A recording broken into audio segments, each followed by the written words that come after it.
გამარჯობათ. მოგესალმებით ყველას. დიდი მადლობა მოგზანებისთვის, ასე დაინტერესებისთვის. პრინციპში თემა გვაქვს ისეთი, რომ არ შეიძლებოდა რომ არ დავინტერესებულიყავით. მით უმეტეს წლევანდელ კი არა, ამ ბოლო რამდენიმე წლის პერიოდში. ორ სიტყვას გეტყვით ნაითოქზე. ნაითოქი არის სტეპის ღონისძიება, ვიწვეთ სტუმრებს ვაკეთებთ ხოლმე გამოკითხვას და სტუდენტები ვისაც გთხოვენ, მას გთხოვთ.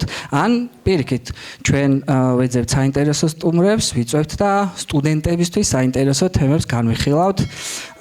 ყველაზე მთავარი ინგრედიენტი რაც არის ნაითოქის, პრაქტიკიდან გამომდინარე. ანუ ყველა სტუმარს, ვისაც ვიწვევთ, აქვს ცხოვრებიდან და სამუშაო პროცესიდან მიღებული პრაქტიკული გამოცდილება და ამით ვთვლით, რომ ეს განსაკუთრებით საინტერესოა, როცა შენ პერსონალური მიზნების მიღწევაში იღწვიდა ხარ და ასე შემდეგ, რომ ეგ გამოცდილებები გავიზიაროთ. დღევანდელ თემას რაც შეეხება, უნდა ვილაპარაკოთ მარკეტინგზე. და ზოგადად რადგან მარკეტინგზე ვსაუბრობთ, ასე თუ ისე ყველას შეხება გვაქვს. თუმცა სანამ ანას დაუძახებ, მანამდე მინდა რომ გადავავლოთ თვალი ზოგადად საიდან მოდის მარკეტინგი. ეხლა პირდაპირ ვიკითხოთ რა არის მარკეტინგი და თქვათ ვკითხეთ ბიზნეს, ხო, რა არის მარკეტინგი? მარკეტინგი არის პროდუქტის გაყიდვა. ყველა გეტყვის მარტივად, რომ მარკეტინგი ემსახურება პროდუქტის გაყიდვას. თუმცა თუ შევეკითხებით სიტყვაზე ვთქვათ მარკეტერებს, ხო, ზოგადად რა არ არის მარკეტინგი? არ არის შევეკითხებით, გვეტყვის რომ არ არის პროდუქტის გაყიდვა. ამ შემთხვევაში პასუხების დაამთხობა გამომდინარეობს ორი რამიდან, ხო? ანუ ერთი რომ ბიზნესის ინტერესია რომ პროდუქტი გაყიდოს და მარკეტერის ინტერესი არის პროდუქტის გაყიდვა, ოღონდ არა ესე პირდაპირ მიყიდვით, იმიტომ რომ სწორედ ამ პროცესმა განიცადა ის ევოლუცია, რაზეც დღეს მინდა გელაპარაკოთ რა. შესაბამისად მარკეტინგი არ არის მხოლოდ გაყიდვები რა. ხო, ანუ მომხმარებლის საჭიროებების გაგება და მისი დაკმაყოფილება. რაც ეხლა დღეს მუშაობს. თუმცა სანამ აქამდე მოვიდოდით, მოდი აქ დავდგები ჯობია. საიდან ვიწყებთ, ხო? პირველი ესე რომ ვთქვათ მარკეტინგული აქტივობები ჩდება აი მე-19 საუკუნეების ამ პერიოდში, როცა უკვე გაჩნდა ბეჭდური მედია და ამას გუტენბერგის რაღაცა საბეჭდი ტექნოლოგიების შექმნა განაპირობა რა. და ბუნებრივია ეს მარკეტინგი გამოვლინებას პოვებდა ბეჭდურ მედიაში. მედია ფლაიერების და გაზეთების სახით. მანამდე რაც ხდებოდა, იყო ბარტერი და ვაჭრობა რა. ანუ ბარტერით პროდუქტების გაცვლით ხდებოდა ერთმანეთის მომსახურების გაცვლა ან რაღაცა გარკვეული სარგებლის მიღება, ხო? ეხლა რომ დავაკვირდეთ და ის გამონათქვამიც გვემახსოვრება დარწმუნებული ვარ, ყველაფერი ახალი, კარგად დავიწყებული ძველია. ეს ბარტერები ბოლო რამდენიმე წელია უკვე გვესმის, ხო? თუ ინფლუენსერ მარკეტინგს გადავხედავთ, ძირითადად ინფლუენსერები იწყებენ ბარტერებით.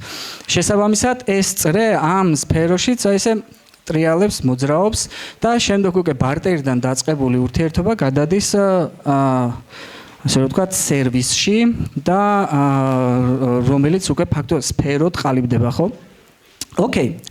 რო გამოვყვეთ ახლა შემდეგ პერიოდს უკვე 1860, რანცა ფაქტობრივად მე-20 საუკუნის დასაწყისი არის, ხო?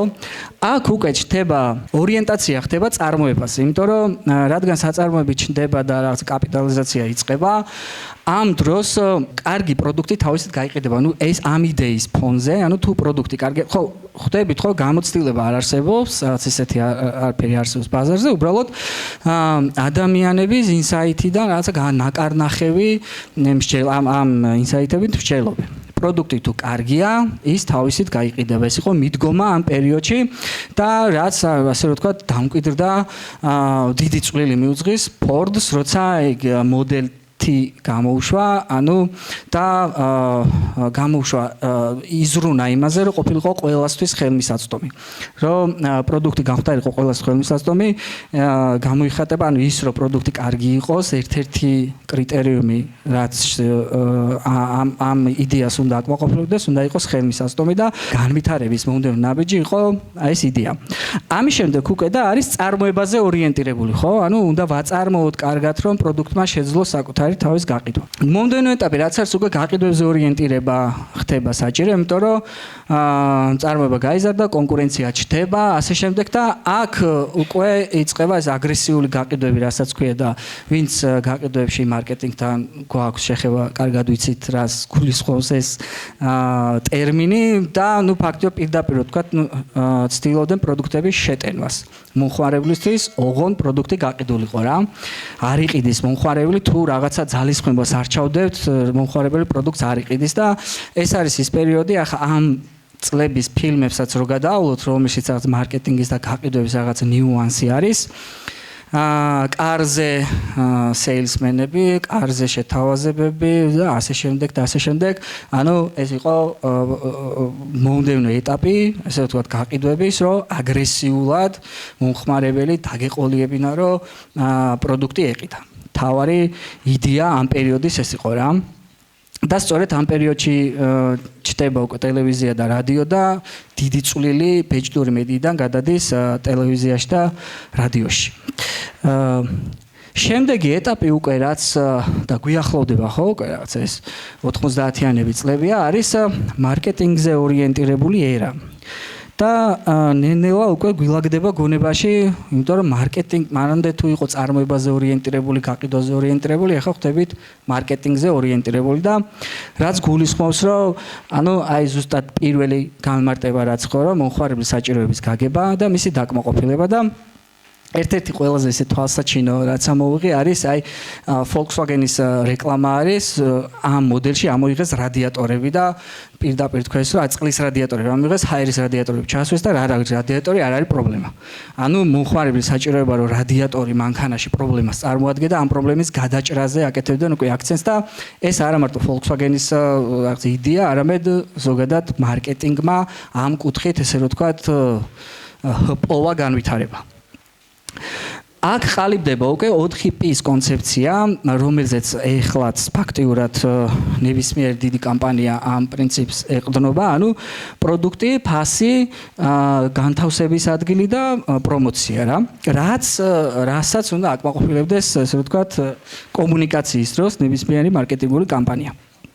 ოკეი, მოვედით უკვე თითქმის დღევანდელ ერამდე, იმიტომ რომ ფაქტიურად თუ დავაკვირდით, ანუ იქ თუ იყო მე-15-მე-19 საუკუნე, მერე 1860, 1920 და 60 წელი არის, ეს განსხვავებებიც იკლებს. ანუ განვითარება ჩქარდება, ხო? ბუნებრივ ეხლა ჩვენ ვიცით, თქვა სიტყვაზე თქვათ, აი რაღა მაინდა-მაინც ეს გამახსენდა, მაგრამ PDD-ის ამბები მეორე დღესვე ვიცოდით და მანამდე ეს ამ ჩვენ ადრე ხო 90-იანების ახლა ჯენზიც არის, მილენიალებიც ვართ აქ, მაგრამ სანამ ეს ამბები ჩვენამ ჩამოვიდოდა რა პერიოდი და მარტივი მაგალითი ისა Toyota Prius-ი რა, Toyota Prius-ი რო გადამჯდარიყავით, 4 წელი დაგჭირდა დაახლოებით და Tesla პრეზენტაციიდან მეორე დღესვე ვნახე, საბაჟოზე მუშაობდი, მაშინ და ჯერ ვაბაჟებდით.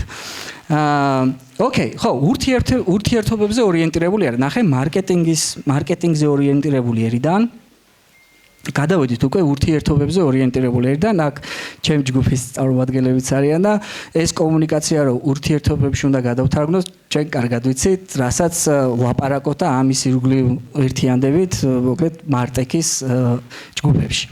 და რატო, ანუ ნახე, სწორედ აქ ჩდება მოსაზრება, რომ ფანები უფრო მეტს ნიშნავს ვიდრე მომხმარებელი. ანუ ლოიალობაზე ხდება ფოკუსის გაკეთება და ეხლა რო ვიძახით რომ მომხმარებლის ლოიალობაზე ხდება ფოკუსის გაკეთება, ეს ისე ჰაერიდან ესეც არ მოგვაქვს, ამიტომ რომ ბიზნესის ინტერესები აქაც გათვალისწინებულია და ამის კონცეფცია არის ის რომ მომხმარებლის შენარჩუნება უფრო იაფია ვიდრე ახალი მომხმარებლის მოზიდვა. ამიტომ ბრენდებმა დაიწყეს მომხმარებლების, ესე რომ ვთქვათ, ფანებად გადაქცევა, ხო?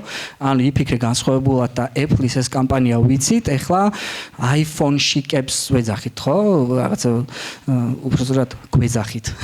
იმიტომ რომ მეც ერთ-ერთი მათ შორის რაღაც ახალი iPhone რო გავდის, მინდა რომ ახალი მქონდეს და iPhone-დან iPhone-ამდე ესე ანუ ეს ლოიალობა ხდება მნიშვნელოვანი და სწორედ ამ პერიოდში რაღაცა ბრენდები დიდ ძალისხმევას აკეთებენ თავის სტრატეგიაში, რომ მომხმარებელს კი არ მიყიდონ პროდუქტი, არამედ მომხმარებელი აქციო ესე გულშემატკივრად და ეს ციკლი შეინარჩუნო მუდმივ რეჟიმში. ოკეი, შემდეგი უკვე რასაც ეხლა ჩვენს აი თვალსა და ხელშუა განვიცადეთ ყველამ, ჯენზიმას, მილენიალებმას და ყველა თაობამ არის ეს ციფრული ერა. ამ ციფრულ ერაში ბუნებრივია ნახე რა ვებსაიტების საძიებო სისტემები, ელექტრონული პოსტა, რაღაც Facebook, Instagram, TikTok, YouTube, ანუ ეს ინტერნეტი და სოციალური ზოგადად მედიის გაჩენა ბაზარზე დეფიციტური გახდა და ყურადღება. და შესაბამისად აი ეს პროცესი უფრო მნიშვნელოვანი გახდა რა ურთიერთობებზე ორიენტირებული მარკეტინგი ესე რომ ვთქვათ რა. იმიტომ რომ თუ ურთიერთობა არ არსებობს მომხმარებისა და შენს შორის მარტო გაყიდვებით წარმოიდგინეთ ვთქვათ პროდუქტი რომ მიყიდო და არ გამოუადგეს ან ცუდი სერვისი გაუწიო ან ასე შემდეგ გამომდინარე იქიდან რომ დღეს ინფორმაცია ძალიან ხელმისაწვდომია ფაქტურად ერთი უკმაყოფილო მომხმარებელი უდრის 50 და 100-ით პოტენციურ უკმაყოფილო მომხმარებელს ისე რომ შენამდეც არ მოსულა. ეხლა ეს თემები კიდე რომ ხშირად უფრო ჩავშალოთ და კარგად ვისაუბროთ ამის ირგვლივ, სწორედ ამიტომ ყავს დღეს ანა მოწვეული სტუმრად და ხო ანა მოგძანდი.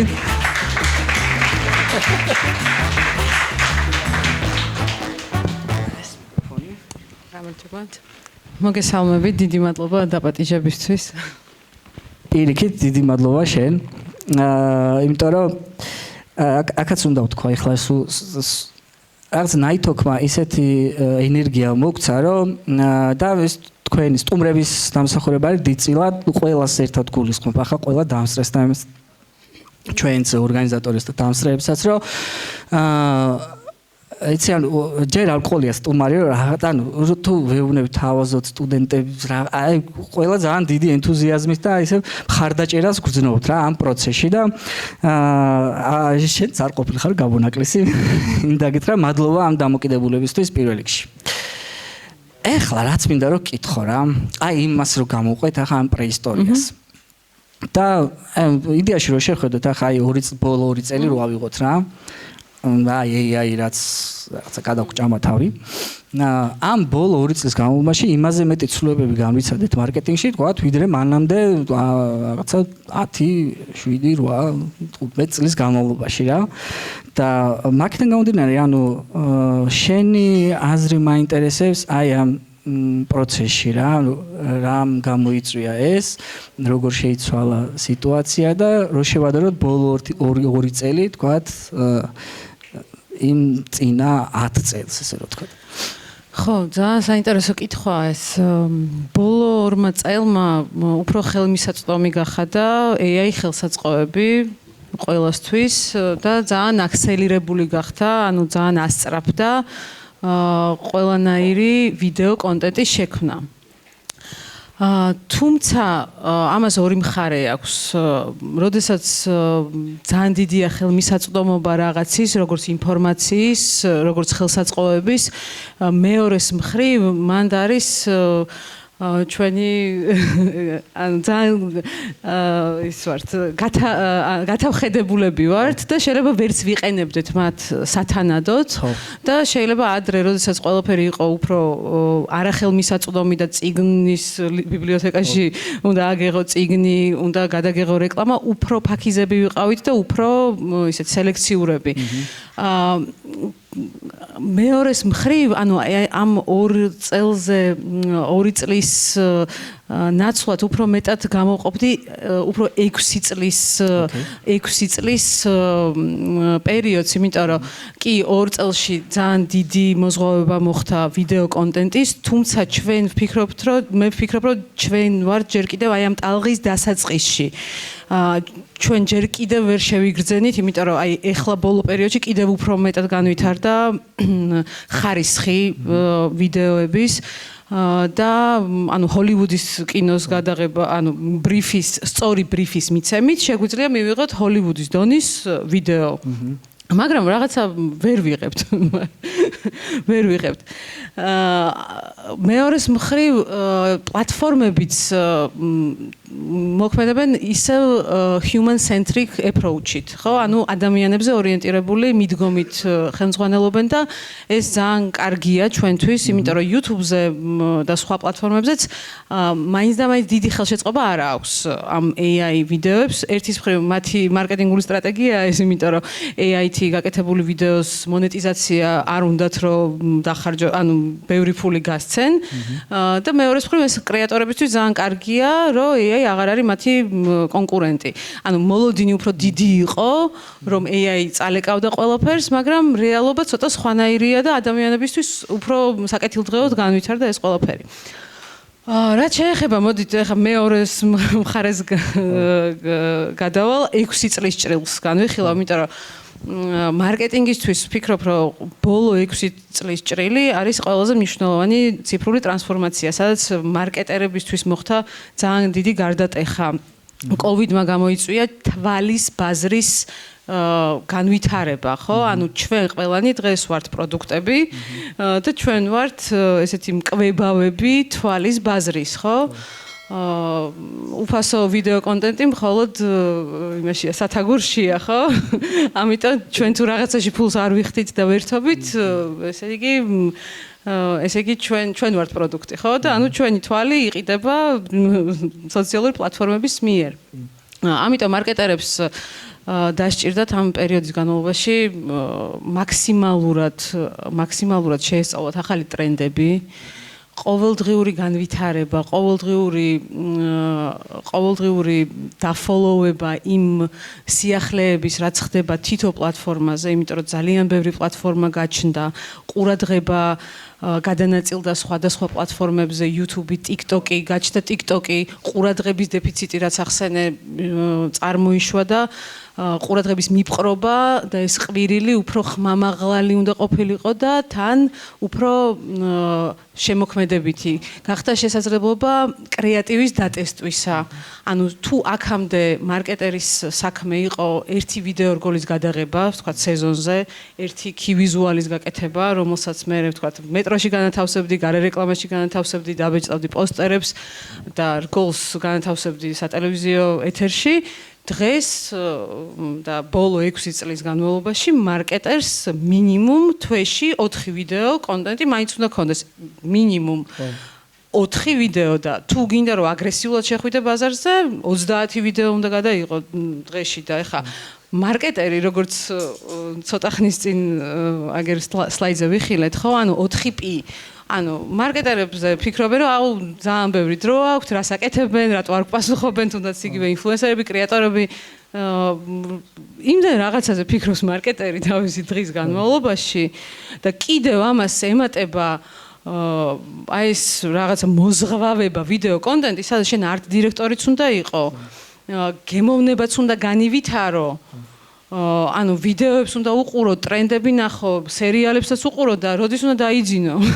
იუთუბერებმა იციან ხოლმე რომ აუ სად არიან ამდენი ხანი, რატო არ პასუხობენ, ამას არმაცები არიან, რასაკეთ პროდუქტზე ფიქრობენ, შეფუთვაზე ფიქრობენ, შიქთავზე, რეცეპტზე ფიქრობენ, ეტიკეტზე, პლეისზე, ხო, გასაღების არხებზე, ციფრულმა ტრანსფორმაციამ კიდევ ის მოიტანა, რომ გაჩნდა გასაღების კიდე სხვა არხები, ანუ გარდა იმისა, რომ კომუნიკაციის ნაწილი შეიცვალა, ასევე ბაზრის წყობა, ხო? ადრე თუ იყო ერთი ქსელი ტრადიციული მაღაზიების, ახლა არის ტრადიციული მაღაზიები, არის თანამედროვე ქსელური მარკეტები, სადაც კიდევ დიდი კონკურენცია და მარკეტერი ფიქრობს ყოველდღურად იმაზე თუ როგორ შეუწყოს გაყიდვებს ხელი მანდაც. ხო. კიდევ ეც დაგივატებს. აკვე მოგაშველებ ხოლმე. მან კიდე არის აი იუთუბერები და ეს ფრილანსერები ვახსენეთ, რომ ასევე ფიქრობენ ინტეგრაცია როგორ მოხდეს ამ პროდუქტის, ისე რომ თან კომუნიკაცია არ გაფუჭდეს, იმიტომ რომ ინფლუენსერ მარკეტინგი არის, თუ პერსონალზე დადის რა, ახლა თუ კომუნიკაცია გაგიფუჭდა, რაღაცა როგორც თქვით, მარკეტინგი არის გრძელვადიანი პროცესი, ურთიერთობების ჩამოყალიბება და მომეთ თან ისე ხარ ამ დღეში რომ არ უნდა შეიმჩნიო რა. ხო, აი ზუსტად ძალიან სწორად ახსენე, იმიტომ რომ სოციმედიამ გამოიწვია ის, რომ ანუ სოციალურმა მედიამ მისცა მარკეტინგს მეორე მხარე გაუხსნა, ანუ დიალოგი გახდა, აი Facebook-ის შემოსვლითაც ხო, ანუ ადრე ტელევიზიაში განათავსებდი რგოლს და არ იცოდი ფიდბექი რა იყო, ხო? ანუ თუ ქონდა იმის ფუფუნება, რომ დაგეტესტა რაღაცა რგოლი და კვლევა გაგიკეთებინა, გაგვიკეთებია, მე გამიკეთებია კვლევა წინასწარ სცენარი დამიტესტავს, მაგრამ ნუ ეხა ბევრს არ ქონდა მაგის შესაძლებლობა. დღეს შენ ზუსტად იცი რა მოსწონს მოხმარებელს და რა არა კომენტარებიდან. ხო, კი, ზუსტად. მან ერთი დაკვირვება კიდე რაც მაქვს და რამდენად დავეთანხმები.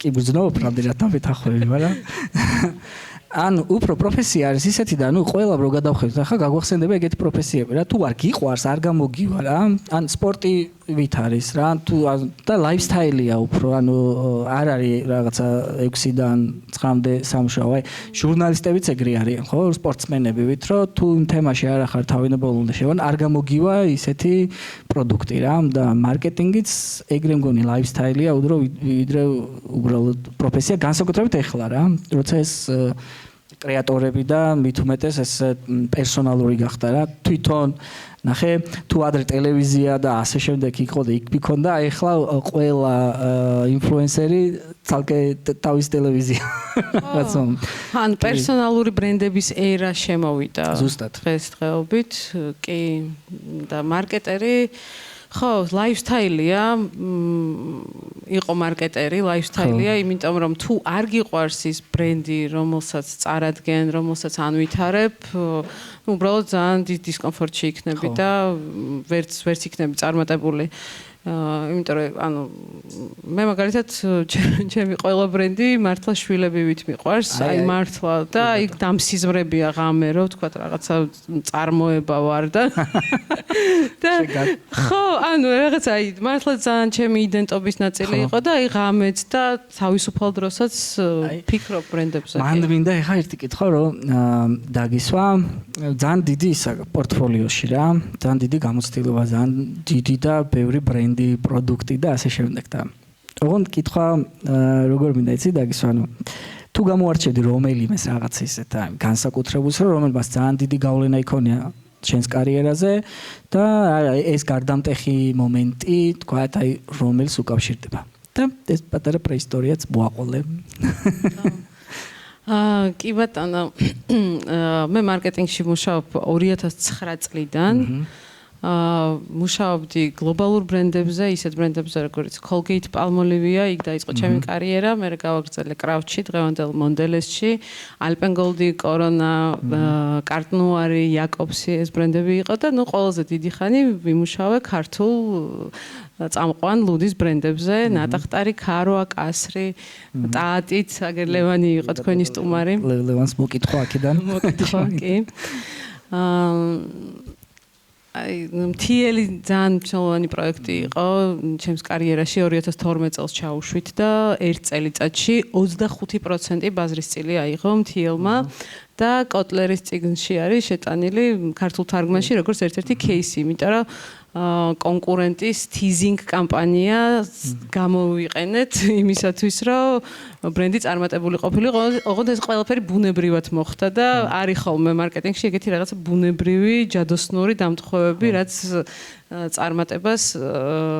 წარმატებისკენ გეხმარება მიმავალ გზაზე. თან ორი ბრენდის ჭიდაობები არ გვიკვირს.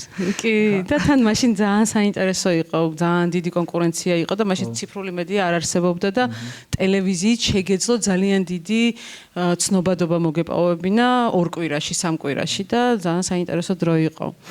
მე რა ზამთარიას გავიხსენებ, ძალიან მიყვარს ეს კამპანია, რომელიც მრავალი წელი იყო და მიმდინარეობდა, რომელმაც ძალიან ბევრი ისეთი content PC, მუსიკა შეგვაქმნევინა ვითანამშრომლეთ რობი კუხიანიძესთან, ნიაზ დიასამიძესთან, ფრანთან, გავაცოცხლეთ ძველი სიმღერები, ზამთარიას იცივე. და ნუ რა თქმა უნდა ნიკო გომელაური, რომელიც ისტორიაში შევიდა როგორც სანამ გადახვალ ვიდეოობა გამზადებული და მინდა კი. გახსოვებ ალბათ თან ეს ის რეკლამა არის, მე ეგეთი ბევრი არ მახსენდება რა, რომ ლუდი არის პროდუქტი, რომელიც ზაფხულში ისმევა რა. და ეს კამპანია, რომელიც მე რომ ზამთარია, მაშინ გამოჩნდა, ერთ-ერთი ის იყო ჩემთვის mind blow, რომ რაღაცა მომხმარებლის ქცევას ცვლის რა. ზამთარს აქცევს ლუდის სეზონად და უბრალოდ რომ ვისაც არა გაქვთ ნანახი ჯენზის არ ვიცი რამდენად მახსოვდება. ხო. და ჩვენც კი ბატონო შევიხსენოთ აი ერთი წამით. ხოდეშორის სხვადასხვა დროს აი ვიღაცები მიგდებენ რომ აუ ზამთარი რომ თავს ეს პოსტებს წერენ ხოლმე აი მე რომ ზამთარია და გვახსოვს და აი ძალიან მითვება ხოლმე გული. კი ბატონო აი სიმღერები რას თუ ფრანის მის ყველას ისე მახსოვს მთელი ამ პერიოდის განმავლობაში. წუთი გავადიდებ. ხო დღეს თან წელს თოვლიანი ზამთარი ქონდა და ესეთი ხო ბევრი პოსტი მიუძღვნეს მე მიყვარს თოვა სიცელქე ამცი მეც ვემსგავსები თავგასულ ხმაწველს მიყვარს ზამთარში სიძუნწე ფერდა მიმოფანტული ველებზე თეთრად მიყვარს ნაცვისხე ბუხარი სიტბო ის ვინც აჩუქრებს ყოველ წელს ითხოვს ჩემს ბიჭებთან როგორ მიყვარს დღის და ღამის არევა რომც გტკიოდეს რომც გციოდეს იქ თქვით ლუდის დალევა ჩვენ ერთად ვართ მთავარი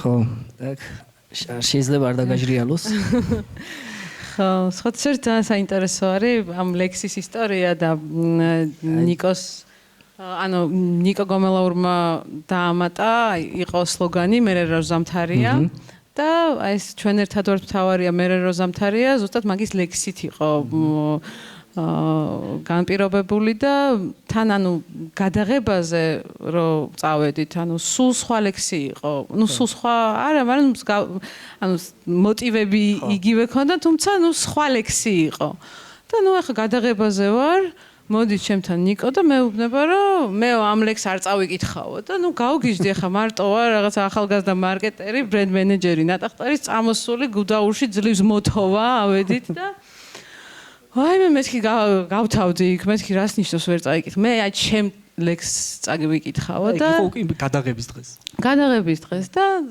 რო წაიკითხა მეთქი ხელები ამიწევია ეგრევე ეს იყო ის მომენტი სადაც აი გრძნობ რომ იღებ საკუთარ თავზე პასუხისმგებლობას და აი რაღაცნაირად გაჟრიალებს რა ანუ მართლა ჟრიალები გემართება როცა კარგი იდეას ან სწორ გადაწყვეტილებას რო იღებ და ზუსტად იცი რომ სწორია და მე ეს ვიდეო რო ჩავედით თბილისში დავამონტაჟეთ მაშინ იმაზე იყო ღამე ვამონტაჟებდით ძალიან გრძელი გამოვიდა დავჭერით რამდენიმე კადრი და ნუ რო ჩაუშვით აი ვერ ხვდები რომ მართლა ეგეთი მაგარია თუ არ არის მაგარი და რო გაუგზავნეთ ვიღაცებს მეგობრებს ყველა რო ტირის და ყველას რო აჟრიალებს უკვე მივხვდით რომ ძალიან აი ეგ არის სწორედ ის რაღაცა ანაზღაურება, რასაც იმ ღამის თვეებიდან და ამბებიდან ხებულობ რა, ის პატარა პროცესი რა. კი.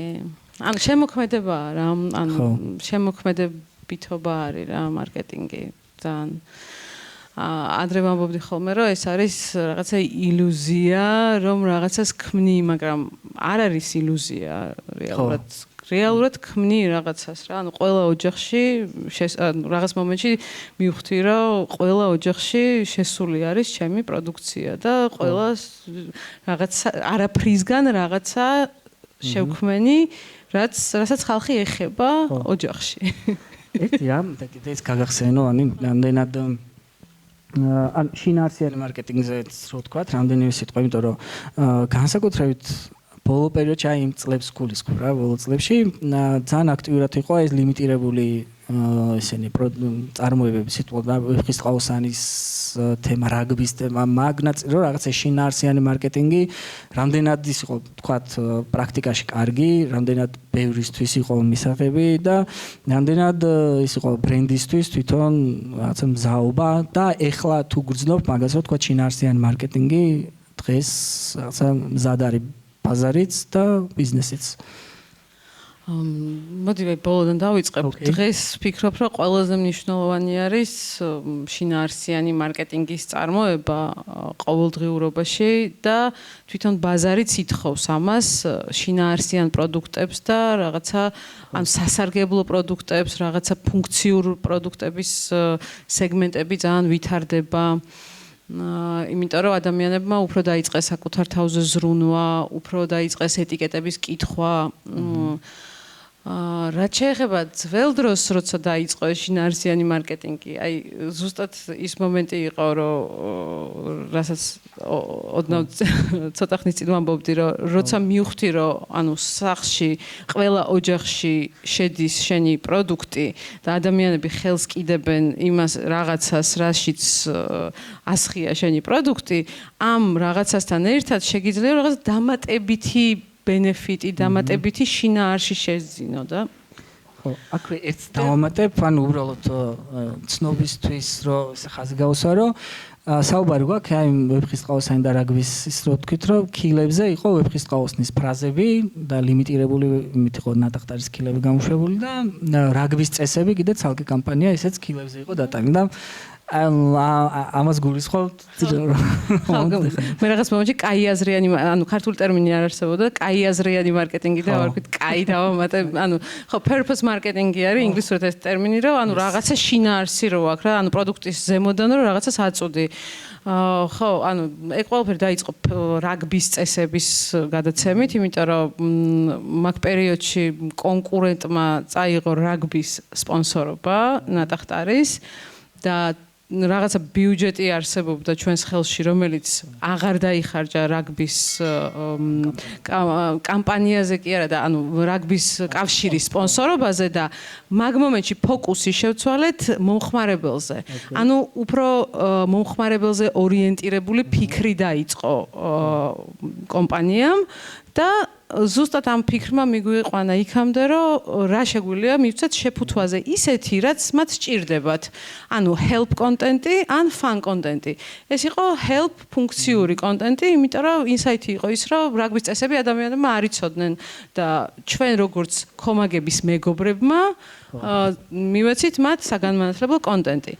მაგრამ აი ვეფხისტყაოსანი 2020 წელს ჩაუშვით, მაშინ COVID-ი შემოსული იყო, შიშის ფაქტორი ძალიან დიდი იყო, სიძულვილის ენა რაღაცნაირად მძვინვარებდა მთელ მსოფლიოში და საქართველოშიც და ესე ჩვენზე გამოვიდა ეს შოთას ახალი სახით დავით მაჭავარიანის კომიქსი და ვიფიქრეთ რომ ამაზე უკეთეს რას გავაკეთებდით გავახსენოთ ვეფხისტყაოსანი გავახსენოთ ბოროტებაზე სიკეთის გამარჯვება თანასწორობა სიყვარული და მეგობრობისაფორიზმები მივეცით კი ბატონო და აქვე და ამით მოვჩეთ ლუდს და კი ბატონო მე ძალიან მიყვარს ქარვა და რაღაცა ანუ ქარვას იმაში კამპანიებში ეხლართები ხოლმე ანუ ჩემებს სხვა ლუდს ვამდნენ ჩემს ჩემი ძმა ძალი ბაკურიანში და ბაკურიაში ისვენებს აღმოს ლუდს ვამ და ყველას ვასწრებდი ქარვას რომ ის უნდა შეგეგროვებინა დამსახურება და წელის შანთა მინდოდა რა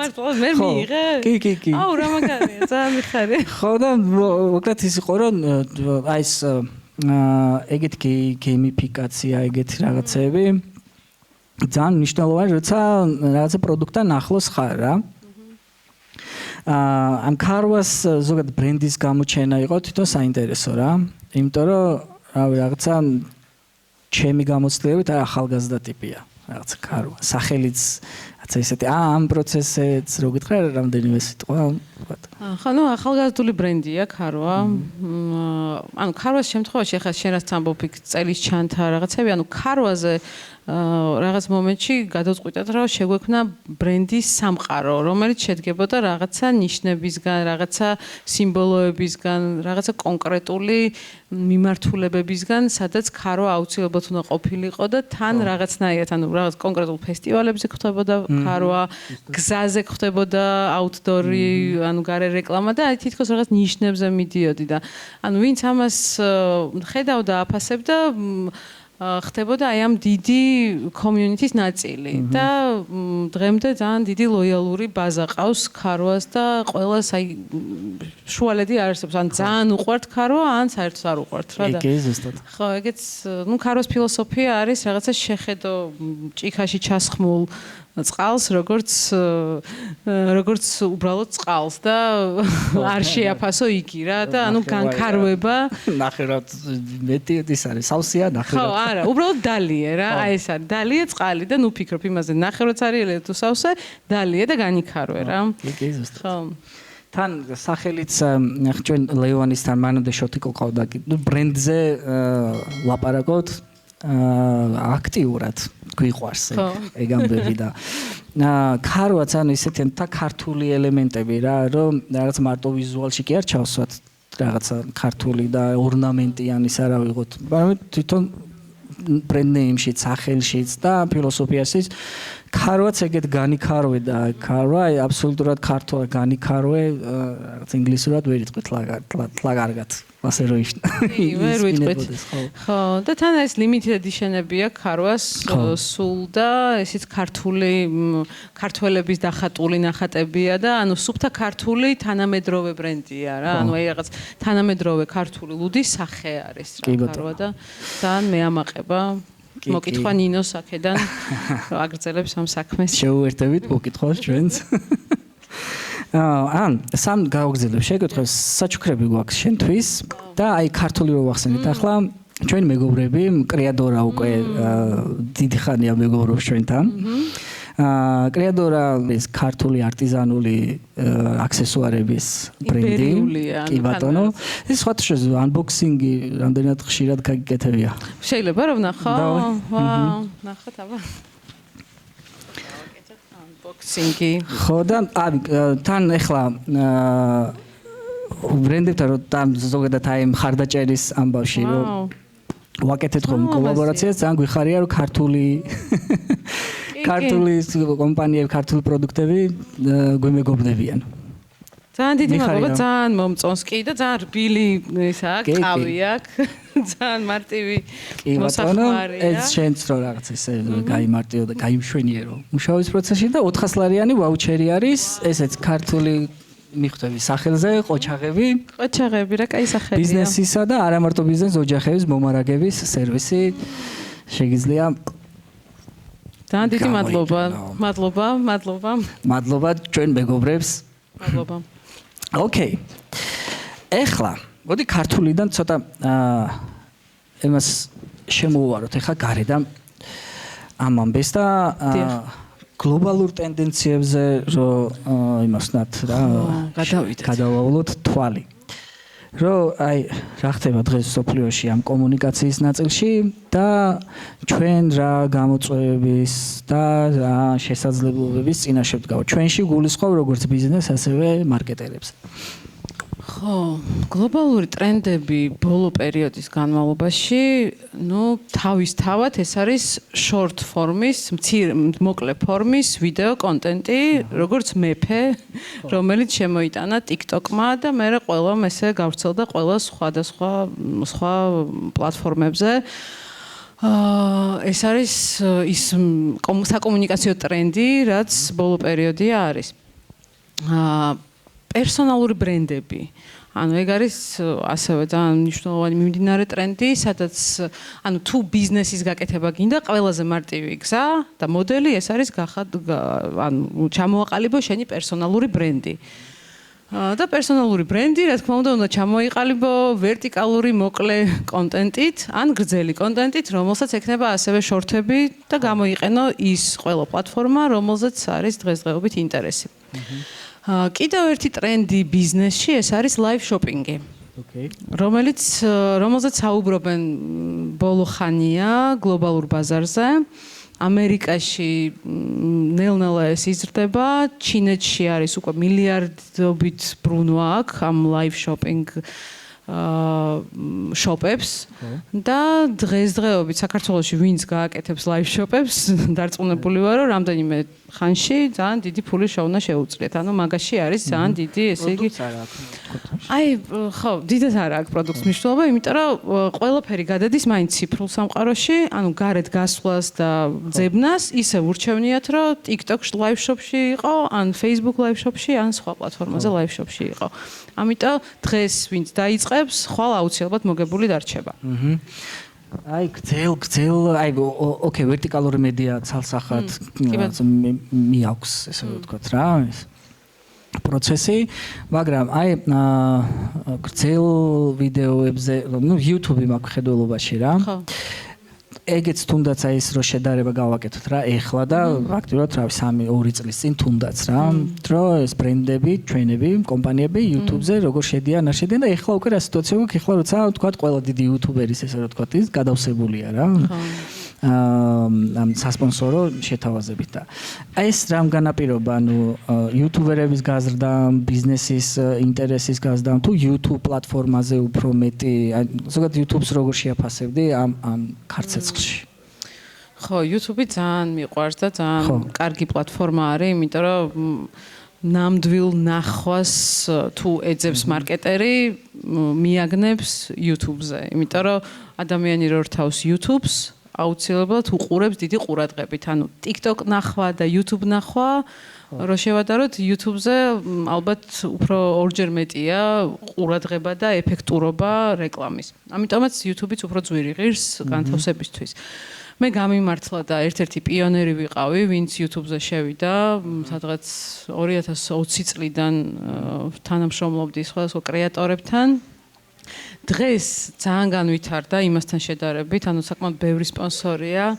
მახსოვს თავიდან ჯიგარი კრეატორები რო გვიდებდნენ რაღაცა ძალიან ბევრ პროდუქტს და ეგონათ რომ ძალიან კმაყოფილი უნდა დარჩენილიყავი, იქიდან ურეკავდი რომ მეთქი არ მინდა ეს შესთავაზე პროდუქცია თუ მოიხმარს ადამიანი მოიხმაროს თუ არა და არა, იმიტომ რომ თავისი წესი აქვს ინტეგრაციას, თავისი წესი აქვს კრეატორთან ურთიერთობას და ბრენდები, რომლებიც Facebook-ზე კი არა და YouTube-ზე შედიან, აუცილებლად დიდი დრო უნდა დახარჯონ რეალურად კრეატორებთან. იმ დღეს კრეატორთა სამიძე ვიყავი და ყველა ამბობდა, რომ აი ჩვენ პირდაპირ გვირჩევნია თანამშრომლობა მარკეტერებთან და ეხლა წარმოიდგინე მარკეტერებს 4 პიდან პის ჩამონაცვალში რამდენი საქმე აქვს, იქ პრაისინგზე არ მისაუბრია, რომ საფასო სტრატეგიას უნდა განსაზღვრონ, იქ სადისტრიბუციო არხები, იქ შეფუთვა, იქ რეკლამა, იქ კომუნიკაცია 30 ვიდეო თვეში და კიდე კრეატორებთან ურთიერთობა, წარმოიდგინე ვიდეოების აბა ესე დადო თუ ისე დადო შეთანხმება და ნუ მოკლედ მე ვთვლი რომ გაჩნდა ანუ აუცილებლობა იმის რომ არსებობდეს მედიატორი კრეატორებსა და კომპანიებს შორის თუმცა იმიტომ რომ ერთ-ერთი კომპანია ვიცი რომელიც ანუ საერთოდ რაღაც ქუჩურ გარჩევაში გადავიდა იმიტომ რომ რაღაცა ვერ გაიყვეს ვიღაცა რაღაც სუდად უთხრა კრეატორს მაგრამ ეხლა ყველას თავისი ბექგრაუნდი აქვს ხო ხვდები და ეხლა ეს მარკეტერიც ვერ მოითმინა და ინფლუენს მარკეტინგი საერთოდ გააუქმა იმიტომ რომ არ უნდა რა ურთიერთობა რა საერთოდ ხო და ნუ წყობად შეიცვალა ხო ხვდები ანუ ადრე არ იყო მაგხელა წილი კომუნიკაციისა კრეატორებთან და ეხლა ნუ ეხლა 5-6 კრეატორთან ყოველდღე ყოველ თვე კომუნიკაცია ძალიან რთულია ამიტომ თქვენმა მორჩილმა შექმნა სააგენტო ორგანიკი რომელიც ორგანული ინტერეს მედია ეიჯენსი არის აი ზუსტად მივედით მაგ მანდე ასე მეტრო დღეს რა მოცემულობაში ხარ და რა გამოწვევები და რა როგორ შენი სიტყვა სამუშაო პროცესი რა სფეროების პროცესს თუ რაღაცა იქ ორიენტირებული ხარ ბრენდზე აქ უკვე რაღაცა სხვადასხვა ბრენდებს უნდა აი ეს გამოწვევები და ამ ორგანულ კონტენტზე რა თქმა უნდა კიდე მაგაზეც მინდოდა მეკითხა რომ რამდენად არის მზად ბიზნესი ამისთვის რომ მზად ეხა პრინციპში ორგანული მაგალითები მაგრამ ორგანული ყველაფერი კარგია ხო იცი ანუ ბრენდი ანუ კომუნიკაციაც კარგია ხილბოსტანიც კარგია ორგანული და ანუ ჩემს აგენტოს ქვია ორგანიკი interest media agency იმიტომ რომ ინტერესტ მედია არის უკვე, ანუ სოციალური მედია ტერმინი უკვე შეიცვალა და არის ინტერესტ მედია. იმიტომ რომ ჩვენ სოციალური მედია აღარ გვიგდებს ჩვენი სოციუმიდან გამომდინარე და ჩვენი ბაბლიდან გამომდინარე პოსტებს, ანუ ჩვენი მეგობრების პოსტებს ჩვენ აღარ ვნახულობთ, არც მათი მეგობრების პოსტებს. ჩვენ ვნახულობთ იმას, რაზეც ვსაუბრობთ, იმიტომ რომ გვისმენს ალგორითმი და გვიგდებს იმას, რაც გვაინტერესებს საბოლოო ჯამში, ხო? ამიტომ social media is dead, ანუ სოციალური მედია მკვდარია და არის interest media და ანუ ესე დავარქვი ჩემს აგენტოს და ყველაზე ღირებული არის ის ორგანული ნახვები, სადაც ადამიანი თავისი ნებით უყურებს ვიდეოს და აინტერესებს რა. ამიტომ მე ძალიან ვემხრობი არა გადახდილ paid medias, არამედ ორგანულად ინტერესით ნაყურებ რეკლამას, იმიტომ რომ ეს უფრო ფასეულია და თან მეორე ნაწილში შენ არ იცი, ანუ ეს სამწამიანი ნახვა, ნამდვილი ნახვა, თუ არ არის ნამდვილი ნახვა. ჰუკის ნაწილში ხო პირველი 3 წამი რა რაღაცა გნახავს და მე არაფერი არ ხდება, მაგრამ ახლა რა ვიცი ცოტა გამიგრძელდა, მაგრამ ისევ დაუბრუნდები იმას თუ ანუ აი ამ ხნის განმავლობაში გლობალური ბრენდებიც კი ვერ არიან მოქნილები და ვერ შეცვალეს თავისი მიდგომები სოციალური მედიის მიმართ. იმიტომ რომ ეს არის მაინდსეტის ცვლილება, ანუ ტვინწყობა უნდა შეიცვალოს გადაწყვეტილების მიმღებებმა, გენერალურმა დირექტორებმა, ანუ ძალიან დიდ ბრენდებზე მაქვს გლობალურად საუბარი და არა მხოლოდ საქართველოში. ისინი ჯერ კიდევ ვერ ხვდებიან, როგორ უნდა გადაეწყონ ძველი მოდელიდან, სადაც არის ტელევიზია, რადიო, აუთდორი, ახალ მოდელზე და ჩვენ მარტო არ ვართ გამონაკლისი, ანუ ისინიც იგივე დღეში არიან და ჯერ ეხლა ნელ-ნელა ცვლიან წყობას. ამიტომ ჩვენ ყველა ერთად ვითარდებით და ვცდილობთ, რომ რაღაცნაირად შეიცვალოს ეს ყველაფერი. ამიტომ მე როგორც ამ სააგენტოს დამფუძნებელი, ჩემი მისია არის, რომ მაქსიმალურად ინფორმაცია მივაწოდო ამ ადამიანებამდე მივიტანო ეს მესიჯები, თუ რატო ჯობია ორგანული ნახვები და ასე შემდეგ, იმიტომ რომ ეს განათლებაც მათი ძალიან მნიშვნელოვანია. აი მანდ მექნება ხო ორი კითხვა რა. და მეგობრებო, უკვე ჩვენ გავალთ ბოლოსკენ და თუ რომ კითხვები იქნება დარბაზიდან, შეგვიძლია დავაყაროთ არის. სამბები ხوار ვისაუბრ ჩავახოთ იქით დაკამდე. დამდე და იცი რომ მეკითხეს ორი კითხვა. რომ შენ როგორც ახლა მედიატორი რა, ფაქტიურად ბიზნესსა და კრეატორებს შორის როგორც ბიზნესი ხრიდან დანახული რა რჩევები გექნებოდა კრეატორებისთვის? კრეატორებისთვის რომ რაღაცა თქვა კრეატორებმაც უფრო აჩვენონ საკუთარი თავი ბიზნეს ისე როგორც მათ აინტერესებს. ანუ კრეატორებისთვის მექნება რჩევა ის რომ ჩამოაყალიბონ აუცილებლად თავისი ბრენდი რა არის, ანუ ბრენდინგზე უნდა იფიქრონ ძალიან კარგად. ანუ ჩემთან ვინც თანამშრომლობენ კრეატორები, ანუ ჩემი სააგენტო უწევს კონსულტაციას ბრენდინგის მიმართულებითაც რა. იმიტომ რომ არის ძალიან ბევრი ნიშა სხვადასხვა, რომელიც აუთვისებელია ჯერ კიდევ. უნდა ნახონ ბაზარზე რა კომპანიები არიან, რა არის მათი კონტენტ ლაინები, ანუ რა მიმართულებებია მათთვის საინტერესო და ამ მიმართულების კონსისტენტურად განვითარება უნდა გააკეთონ და კონსისტენტურობა. ანუ ერთი მიმართულება სიღრმისეულად უნდა ჩაშალონ და იყვნენ აი ამ ნიშის რაღაცა წამყვანი კრეატორები. იმიტომ რომ ასე მგონია და ასეც არის, რომ ყველაფერს ტრენდების მიხედვით მიედმოედება და როდესაც ანუ რომ დასვავ კითხვას, რომ ეს კრეატორი რა ტიპის კონტენტს აკეთებს, ესე კონკრეტულად გამოკვეთილი მისია და მიზანი არ აქვთ რა. უფრო კონკრეტიკაში, უფრო ნიშურები გახდნენ. ეს რჩევა მექნება კრეატორებისთვის. და მანდვე მექნება მაგალითად აი შენ როგორც კრეატორების წარმომადგენელი ბიზნესისთვის იგივე ვარიანტია ბიზნესის მხარეს რას ურჩევდი, რომ როგორ უნდა შეაფასონ ეს ხალხი და ბიზნესის მხარეს და მარკეტერებს ურჩევდი, რომ გამოვიდნენ საკუთარი ბაბლიდან მაქსიმალურად და არ შეხედონ საკუთარი თავის გადმოსახედიდან კრეატორებს და არ შეაფასონ ისინი თავისი მოწონებიდან გამომდინარე. ხალხს რაც მოსწონს და ხალხიდან გამომდინარე შეაფასონ და community-დან გამომდინარე. იმიტომ რომ ხშირ შემთხვევაში ეს გვეშლება მარკეტერებს, მე ეხა მარკეტერი გავხდი. ეს გვეშლება ხოლმე მარკეტერებს, რომ ჩვენს ბაბლში რაც ხდება, იმის მიხედვით ვიღებთ გადაწყვეტილებებს. ვერ ხვდებით რომ ერთნაირები ვართ, ერთნაირი ტკივილები გვაქვს ყველას. არ შეგვიძლია რომ სხვისი ფეხსაცმელი ჩამოვირგო. ხო, გამოხვიდე უცებ შენი მოწყვლადობიდან და დაუშვა რომ შეიძლება რაღაცაში ცდები და შენი დაქვემდებარებული უფრო სწორია, ან შენი უფროსი სწორია და მოკლედ ყველას უნდა მოусმინო რა და მე მიიღო გადაწყვეტილება და თან სულ უნდა განვითარდე და რაღაცები იკითხო და მოკლედ თვალი გეჭიროს ყველაფერზე და ყველას. ნუ ახლა რადგან სტეპში ხარ გენაცვალე. აი განათლება და განვითარება ახსენე და განვითარება და განვითარება აქვს მოტო. ეს ლევანისთან ერთად შემუშავებული. ამ განვითარების ეხება პროცესში რა და ვიღოთ ეს მარკეტერი რა, მარკეტინგის მენეჯერი, მარკეტინგის ჰედი, კემპდ კრეატორი, აი ამ სფეროში ვინც არის.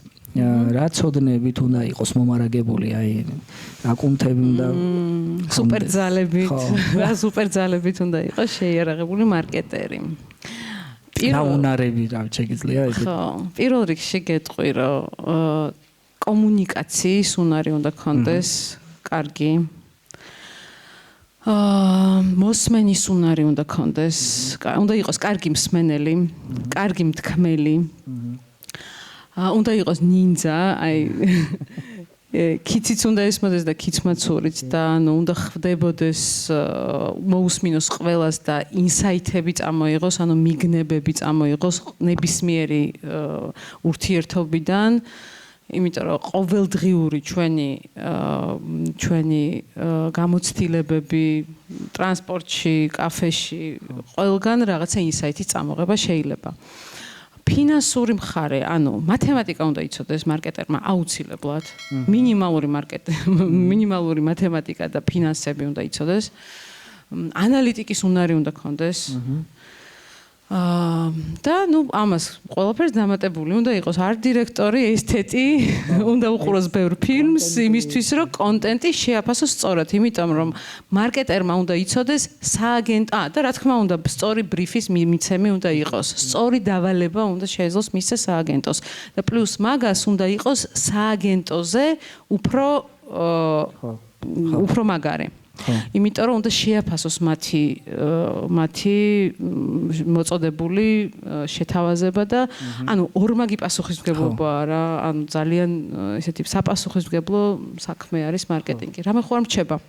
აი მანდ შემოგაშველებ და თქვათ აი in-house ვისაც აქვს ეს მარკეტინგული კამპანიები, ჩვენ მაგალითად in-house ვარ თავიდან ბოლომდე 1000 ერთხელ თუ ვითანამშრომლებ თქვათ სააგენტოსთან რა. მან ხوار დაამატებდი რამს აი in-house ვისაც აქვს ეს მარკეტინგის ჯგუფი კრეატორების. In-house. აი სიმართლე რომ გითხრა მე ცოტა არ წარმომიდგენია in-house, აი production-ის ყოლა არ წარმომიდგენია და ძალიან აი კომპანიაში ხო ძალიან დიდი უპირატესობა არის ალბათ ეგ ხო? ძალიან მაგარი უპირატესობა, იმიტომ რომ ყველაფერი შეგიძლია, უფრო ყოვლის შემძლეები ხართ, უფრო მეტად, ანუ იმიტომ რომ სააგენტოსთან ურთიერთობა კიდე რთული ამბავია, რაღაცა ბიუროკრატია, დრო არის და აი შიგნით რო გყავს კონტენტ კრეატორი და თიმი ძალიან მაგარი ამბავია, ხო? კი, copywriting-შიც რამდენიმე ვართ, content creator-შიც ეხა კეთო გვიმზადებს, კაი გოგო ვიჭებს. და დიზაინი, აქ იყვნენ დიზაინის გუნდი 10 ვართ, აი.